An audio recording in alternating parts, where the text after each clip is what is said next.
बिस्मिल्लाहिर्रहमानिर्रहीम। अच्छा बच्चों, आज हम पढ़ेंगे डेफिनेट इंटीग्रेशन के बारे में। और असल में हमारा टॉपिक जो है वो तो है डबल इंटीग्रेशन, लेकिन उससे पहले हम डेफिनेट इंटीग्रेशन को देखेंगे जिसको हमने एफएससी पार्ट 2 में देखा। डेफिनेट इंटीग्रेशन जो है वो असल में ज्योमेट्रिकली रिप्रेजेंट करती है एरिया अंडर द कर्व को। ये आपके पास कोई कर्व है f of x y is equal to f of x, कोई कर्व अगर गिवन हो तो इस कर्व और एक्स एक्सिस के दरमियान जो एरिया आता है उसको कैलकुलेट करने के लिए हम यूज़ करते हैं डेफिनेट इंटीग्रेशन को। अब उसको हम अप्लाई कैसे करते हैं, इसको आपने exercise 3.6 and 3.7 of FSc part 2 जो आपकी बुक के अंदर जो एक्सरसाइजेज थी उनको आपने सॉल्व किया और उसको आपने करके देखा कि हम इसको किस तरह से सॉल्व करते हैं। ये देखें बच्चों, ये आपके पास मैं आपको दिखाता हूँ कि हम इसको अप्लाई कैसे करते हैं। आपके पास फ़र्ज़ करें एक फंक्शन है एफ ऑफ एक्स जिसको आपने इंटीग्रेट करना है और आपको यहाँ पे लिमिट्स ऑफ इंटीग्रेशन गिवन है। देखिए यहाँ पे जो हमारे पास इंडेफिनिट इंटीग्रेशन होती है उसके अंदर हमें लिमिट्स ऑफ इंटीग्रेशन गिवन नहीं होती, लेकिन ये डेफिनेट इंटीग्रेशन है उसके अंदर लिमिट्स ऑफ इंटीग्रेशन गिवन है ए और बी। ठीक है, ए से बी तक आपने इसको इंटीग्रेट करना है, यानी एक्स एक्सिस के ऊपर ए से लेकर बी तक जितना एरिया कवर हो रहा है एक्स एक्सिस और कर्व के दरमियान आपने वो फाइंड आउट करना होता है। और आप इसको इंटीग्रेट करते हैं। पहले इंटीग्रेट करने के बाद जो आपके पास फंक्शन आता है उसके ऊपर आप लिमिट लगाते हैं, पहले अपर लिमिट फिर लोअर लिमिट, यानी एफ ऑफ, अगर आपके पास इसका आंसर आएगा कैपिटल एफ ऑफ एक्स, तो यानी अगर आपके पास ये देखें आपके पास इसका ये आंसर है तो इसके ऊपर आप लिमिट लगा सकते हैं ए से बी। जब आप इसके ऊपर पहले अपर लिमिट अप्लाई करेंगे तो आपके पास क्या आ जाएगा f of b plus c minus, उसके बाद क्या आएगा f of a plus c, लेकिन जो माइनस है वो प्लस सी को माइनस सी कर देगा तो कैपिटल सी जो है वो माइनस सी से कैंसिल आउट हो जाएगा। तो आपके पास क्या बचेगा F of B minus F of A, और ये आंसर होगा आपकी डेफिनेट इंटीग्रेशन का। अब हम देखते हैं कि कुछ क्वेश्चंस जिनको हमने किया डबल इसको डेफिनेट इंटीग्रेशन को यूज़ करके हमने एक्सरसाइज 3.6 में जिस तरह से क्वेश्चंस किए थे हम इसको थोड़ा सा ऑब्जर्व करते हैं। देखिए आपके पास ये क्वेश्चन नंबर 1 है एक्सरसाइज 3.6 का। देखिए इसमें जितने भी फार्मूलाज यूज़ हो रहे हैं वही फार्मूला हैं जो आपने एफएससी में पढ़े हैं, मैक्सिमम फार्मूलाज वही हैं। और मैंने आपको उसके लिए एक PDF शेयर भी कर दिया आपके ग्रुप के अंदर, आप वहाँ से फार्मूलाज देख सकते हैं कि आपने किस तरह से कौन सा फार्मूला यूज़ करना है। अब देखें यहाँ पे आपके पास आपने इसको इंटीग्रेट करना है, एक्स के प्लस 1 आपके पास फंक्शन गिवन है और विद रिस्पेक्ट टू एक्स आपने इसको इंटीग्रेट करना है। तो बच्चों जब हम इसको इंटीग्रेट करेंगे तो हम इसको अलग अलग कर देंगे, 1 से 2 एक्स के D X plus 1 D X आ जाएगा आपके पास 1 डी एक्स आ जाएगा। तो हमने इसको अलग अलग कर लिया और उसके बाद देखें एक्स स्क्वायर डी एक्स, इसकी इंटीग्रेशन क्या होगी एक्स क्यूब ओवर 3, यानी हमने इसकी पावर में 1 ऐड करेंगे और उससे डिवाइड करेंगे एक्स क्यूब ओवर 3 और उसके ऊपर हम लिमिट लगाएंगे 1 से 2 तक। और यहाँ पे 1 है 1 डी एक्स, तो 1 किसका डेरिवेटिव है एक्स का, तो यहाँ पे आ जाएगा उसकी इंटीग्रेशन आ जाएगी एक्स, क्योंकि असल में integration is the reverse process of differentiation होता है, तो ये एक्स आ जाएगा 1 से 2 तक। अब इसके ऊपर आप लिमिट्स अप्लाई करें, पहले आप अपर लिमिट इस पे अप्लाई करें, अपर लिमिट तो 2 का cube over 3 2 cube over 3 minus 1 cube, यानी लोअर लिमिट 1 क्यूब ओवर 3 आ जाएगा, फिर प्लस ये वाला और इसके ऊपर आप अपर लिमिट अप्लाई करेंगे तो 2 माइनस 1 आ जाएगा और इसके बाद इसको आप सिंप्लीफाई कर लेंगे तो आपके पास आंसर्स आ जाएंगे। इस तरह से आपने इन क्वेश्चंस को करना है, यानी पहले आपने इसको इंटीग्रेट करना है उसके बाद आपने upper limit minus lower limit इसके ऊपर अप्लाई करनी है। अच्छा जी, तो उसके बाद हम जाते हैं डबल इंटीग्रेशन के ऊपर। डबल इंटीग्रेशन के अंदर हम क्या कर रहे थे, डबल इंटीग्रेशन असल में रिप्रेजेंट कर रही होती है वॉल्यूम अंडर अ सरफेस। ठीक है, वहाँ पे हमारे पास जो था इसके अंदर जो हमारे पास थी जो डेफिनेट इंटीग्रेशन, वहाँ पे क्या था एरिया अंडर द कर्व, और यहाँ पे क्या है वॉल्यूम अंडर दी सरफेस। यानी फ़र्ज़ करें आपके पास ये एक सरफेस है जो बहुत बड़ी सरफेस है और ये आपके पास z is equal to f of x y, इसमें 2 वेरिएबल्स हैं।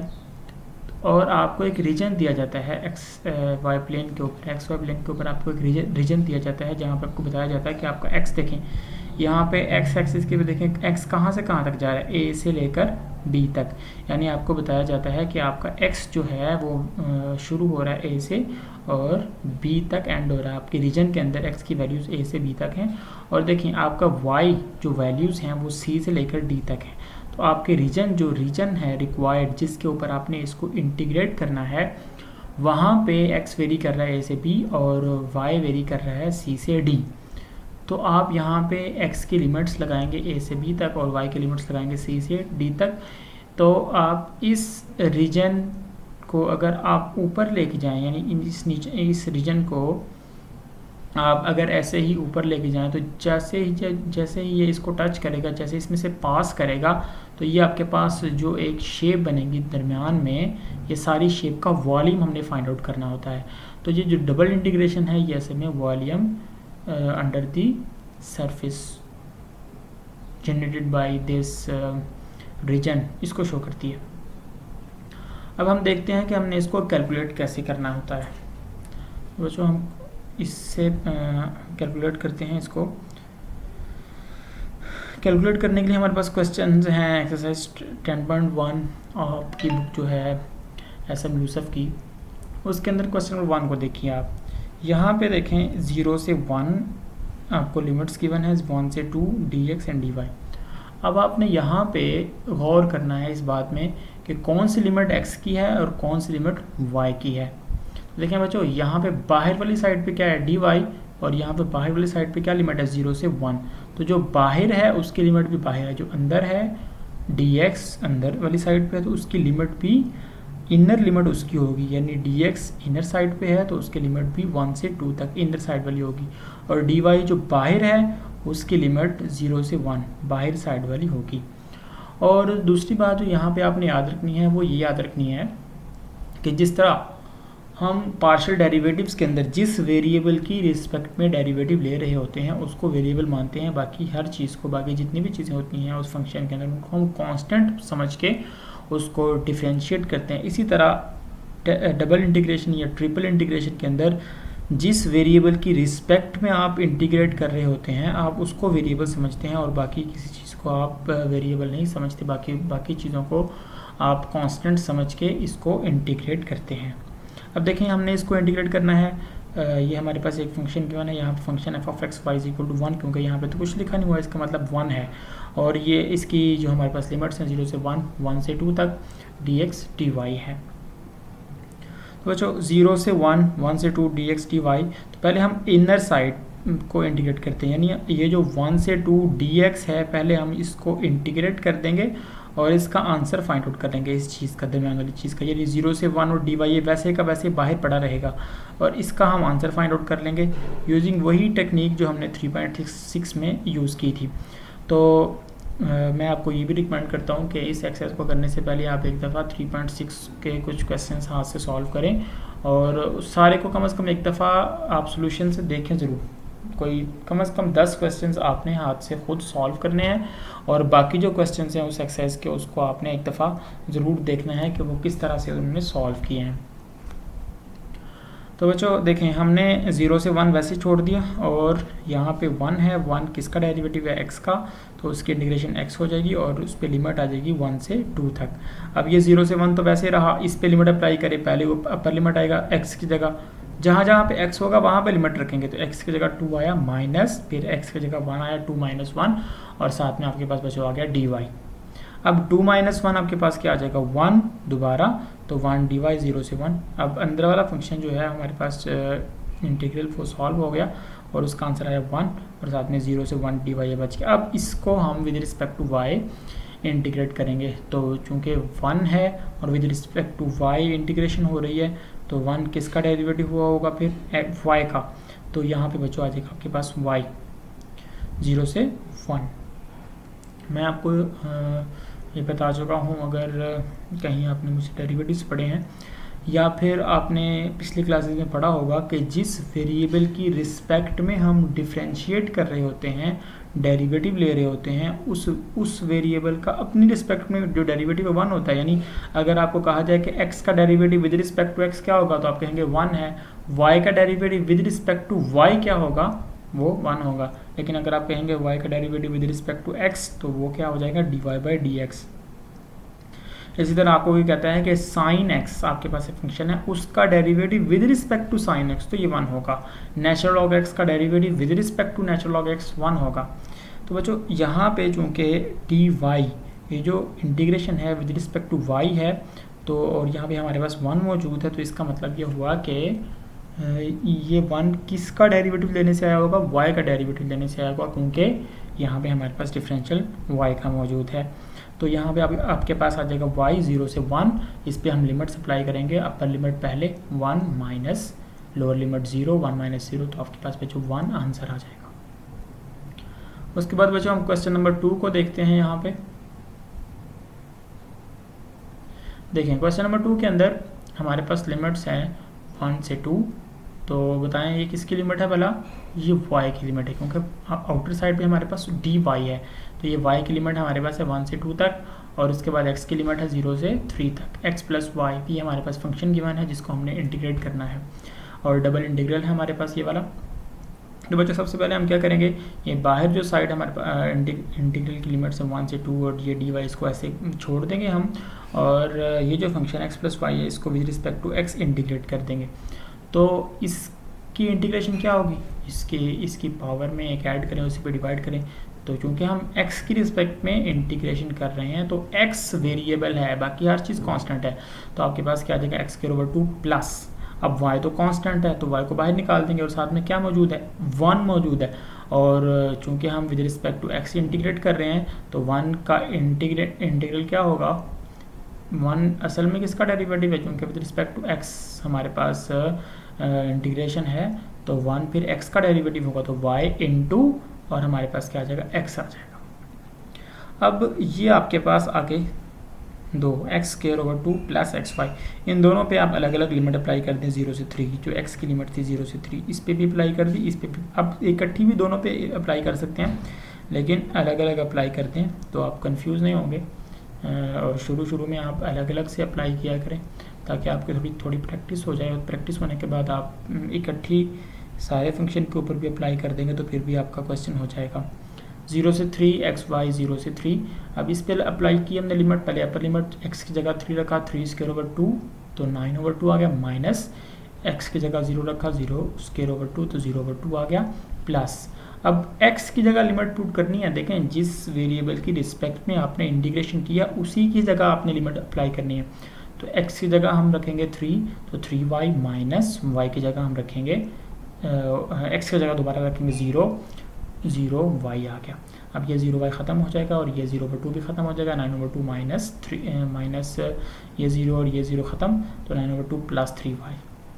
वैसे ये आपके पास आ गया 9/2 प्लस 3y, और इसकी लिमिट है 1 से 2, dy हमारे पास मौजूद है।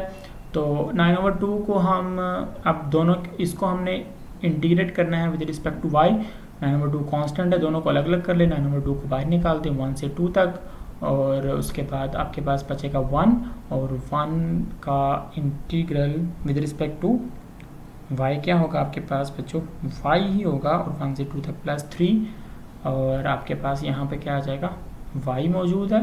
3 तो कांस्टेंट है उसको बाहर निकाल दिया, तो y मौजूद है, तो y की पावर में ऐड किया, तो y² उसी से डिवाइड कर देंगे, और उसके ऊपर हम लिमिट्स अप्लाई कर देंगे। अब यहाँ पे लिमिट अप्लाई करें तो upper limit 2 minus lower limit 1, 2 minus 1 plus 3/2, ये जो 2 था कांस्टेंट इसको हमने बाहर निकाल दिया 3/2, और इस पर हमने लिमिट अप्लाई कर दी, तो 2 का स्क्वायर माइनस 1 का स्क्वायर, तो 2 का स्क्वायर 4 माइनस 1 विच इज़ 9। तो ये हमारे पास जो इसको हम विच इज़ 2 का स्क्वायर विच इज़ 9, मेरे 9 करने का मतलब यह है कि इस सारे को आप सॉल्व करेंगे जब, तो आपके पास क्या आ जाएगा, 9 आ जाएगा। तो इस तरह से बच्चों आपने क्वेश्चंस को सॉल्व करना है। देखिए आपके पास इसका जो थर्ड क्वेश्चन है ये गिवन है 2 से 4, 1 से 2 फॉर y,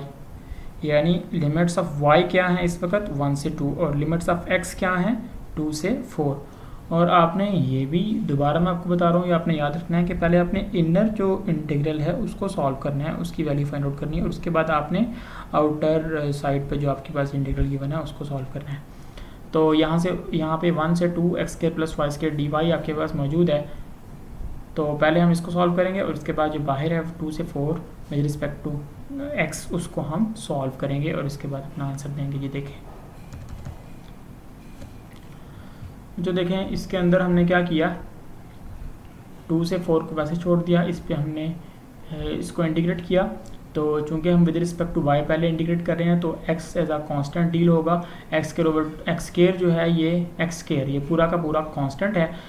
इसके साथ जो 1 मौजूद है उसका इंटीग्रेशन उसकी करेंगे तो वो क्या आ जाएगा y आ जाएगा, क्योंकि विद रिस्पेक्ट टू y है तो x के y प्लस, और अब चूंकि y है तो y आपके पास फंक्शन पावर डेरिवेटिव साथ मौजूद है तो फंक्शन की पावर में इजाफा करके उसी से डिवाइड करेंगे y की पावर 3, और इस पे लिमिट हमने लगा दिया है 1 से 2 तक, जो कि इस y की लिमिट हमारे पास मौजूद थी फंक्शन क्वेश्चन में गिवन थी 1 से 2 तक। अब ये 2 से 4 वैसे रह गया और इसके ऊपर आप लिमिट अप्लाई कर दें, यानी जहाँ जहाँ पे y है वहाँ पे पहले 2 रखें माइनस, फिर जहाँ जहाँ पे y है वहाँ पे 1 रखें। तो आप इसको सिंप्लीफाई करें, सिंप्लीफाई करने के बाद अलग अलग करके 2 से 4 तक x की लिमिट अप्लाई करें, आपके पास 70/3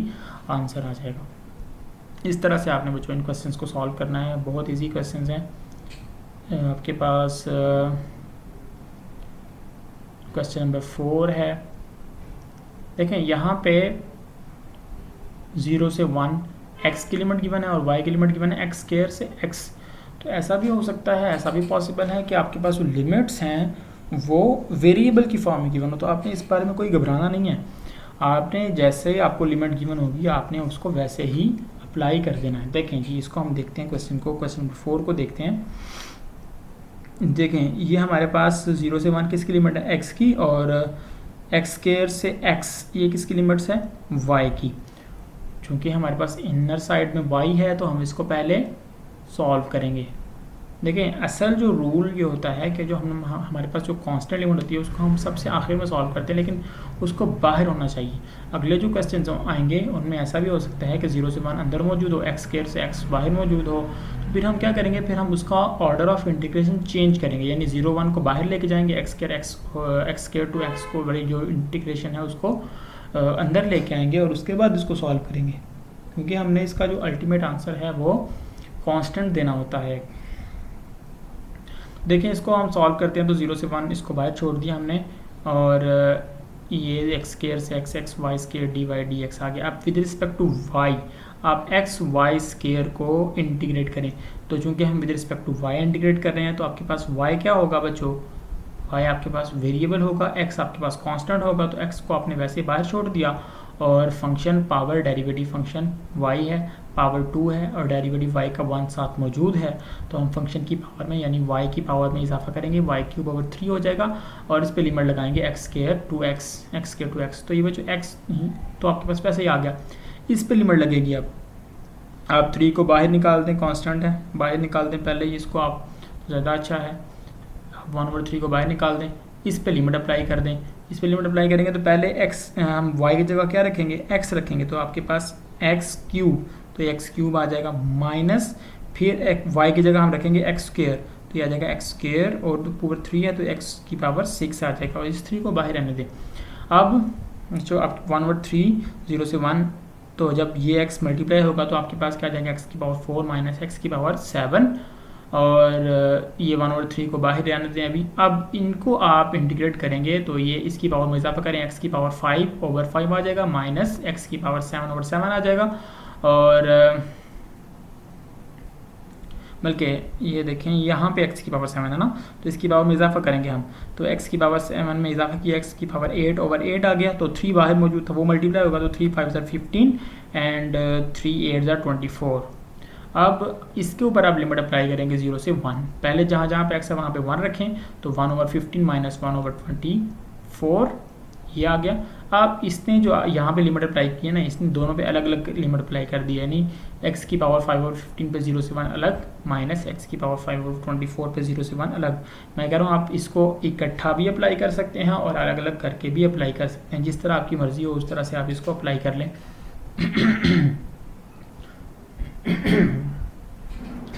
अच्छा जी, उसके बाद हम इसको लिखेंगे 1/15 माइनस 0/15 माइनस 1/24 माइनस 0/24 और इसको सिंप्लीफाई करेंगे तो बच्चों आपके पास आ जाएगा 1/40 और ये आपका आंसर होगा। इसी तरह के क्वेश्चंस हैं आपके पास। क्वेश्चन नंबर 5, अब देखें यहाँ पे with respect to x inner side पे हमारे पास इंटीग्रेशन है विद रिस्पेक्ट टू एक्स, तो हम उसको पहले सॉल्व करेंगे और उसके बाद with respect to y integrate करेंगे 1 से 2 तक। तो जब हम विद रिस्पेक्ट टू एक्स कर रहे हैं तो ये जो 1/y² है ये तो कांस्टेंट है, तो 1/y² को बाहर निकाल दें, ऊपर x है तो x की पावर में इजाफा किया, x² आ गया और इस पर लिमिट क्या है 0 से y की पावर 3/2, 0 से y की पावर 3/2, तो ये 1/y² तो वैसे का वैसे रहा। अब इसके ऊपर आप अप्लाई करें लिमिट अप्लाई करेंगे तो पहले x की जगह क्या रखेंगे आप y की पावर 3/2, तो y की पावर 3/2 आपने रखा x की जगह, 2 से कैंसिल हो गया तो x की पावर क्या बच गई, y की पावर आपने x की जगह y की पावर 3/2 रखा है ना, x की जगह आपने y की पावर 3/2 रखा है तो 2 से कैंसिल हो गया तो y³ आ गया ओवर 2 माइनस, उसके बाद आपने x की जगह क्या रखना है 0, तो 0 की पावर 2 0 आ जाएगा आपके पास ओवर 2, तो ये ख़त्म हो गया और ये y² से कैंसिल हो गया तो y बच गया और नीचे आपके पास बचेगा 2, 1/2 को आप बाहर निकाल दें, y बचेगा आपके पास y dy और इसकी लिमिट आपके पास मौजूद है 1 से 2 तक। अब 1/2 को आप बाहर निकाल दें और इसको आप सिंपली इंटीग्रेट करेंगे y² और इस पर लिमिट अप्लाई करेंगे 1 से 2 तक। ये थोड़ी सी प्रैक्टिस आपको करनी पड़ेगी एक्सरसाइज 3.6 के अंदर के किस तरह से हम क्वेश्चंस को सॉल्व करते हैं और उसके ऊपर लिमिट्स अप्लाई करते हैं। देखें जी ये बच्चों आप क्वेश्चन नंबर 6 है आपके पास, इसके अंदर भी ऐसा ही है कि पहले आपने विद रिस्पेक्ट टू वाई इसको इंटीग्रेट करना है, तो यहाँ पे y² प्लस y की पावर 4 और 4 आ जाएगा, उसके ऊपर फिर आप लिमिट अप्लाई करेंगे x²√x, जब वो लिमिट अप्लाई हो जाएगी और उसके बाद सिंप्लीफाई करेंगे, सिंप्लीफाई करने के बाद फिर आप 0 से 1 तक इसको इंटीग्रेट करेंगे विद रिस्पेक्ट टू x और उसके बाद जब आप इंटीग्रेट कर लेंगे और उसके बाद आप लिमिट अप्लाई कर देंगे 0 से 1 तक, पहले upper limit minus lower limit, तो आपके पास आंसर आ जाएगा जैसे कि उसने यहाँ पे आपको सॉल्व भी करके दिया हुआ है। ये क्वेश्चन आपको सारा सॉल्व करके दिया है और इसमें किसी किस्म का आपको मसला नहीं होना चाहिए। आप इसको सिर्फ देखा ना करें, क्वेश्चंस खुद प्रैक्टिस किया करें, खुद सॉल्व किया करें, तब आपसे क्वेश्चन अच्छे होंगे, अच्छे आपसे क्वेश्चन सॉल्व होंगे।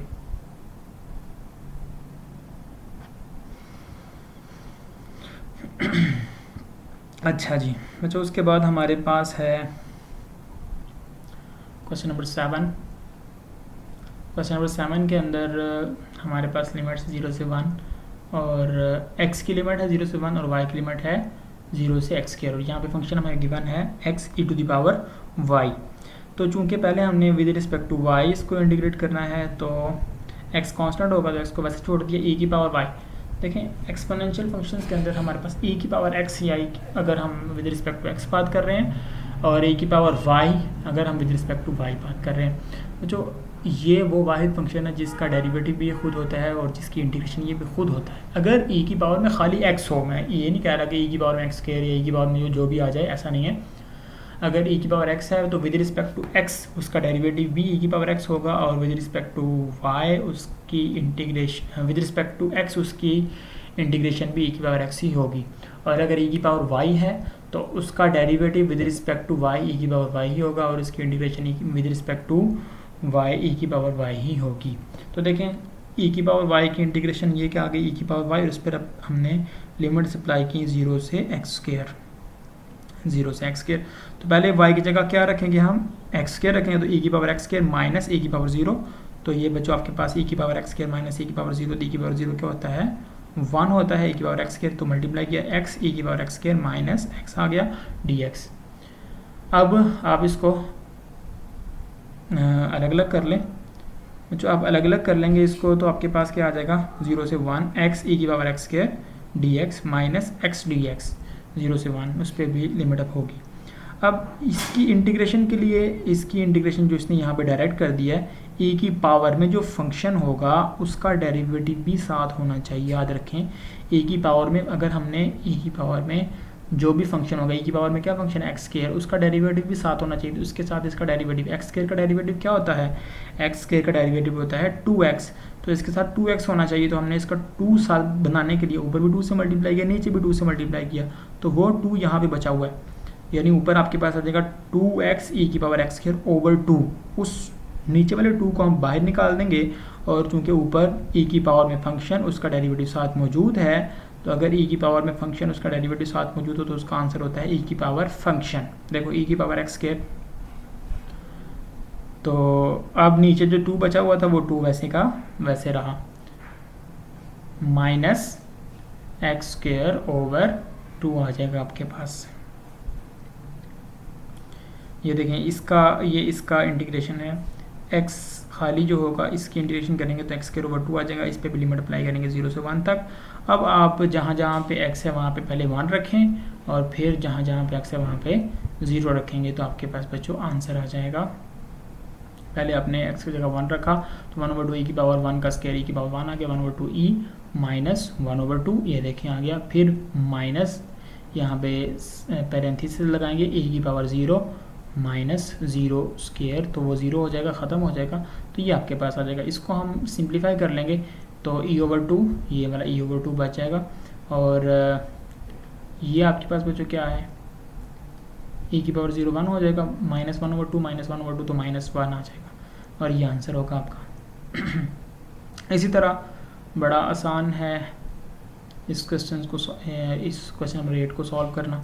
तो क्या पहले आप y को विद रिस्पेक्ट, ये आपके पास फंक्शन गिवन है y, इसको विद रिस्पेक्ट टू x पहले इंटीग्रेट कर लेंगे, तो y तो कांस्टेंट है तो इसको वैसे छोड़ देंगे, 1 यहाँ पे मौजूद है तो इसकी इंटीग्रेशन x आ जाएगी, x के ऊपर लिमिट अप्लाई करेंगे y से 8 माइनस वाई, तो पहले अपर लिमिट x के ऊपर y इंटू 8 माइनस वाई,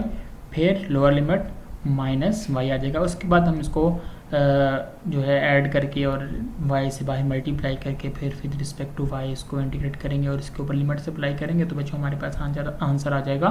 32/3, और ये आपका आंसर होगा।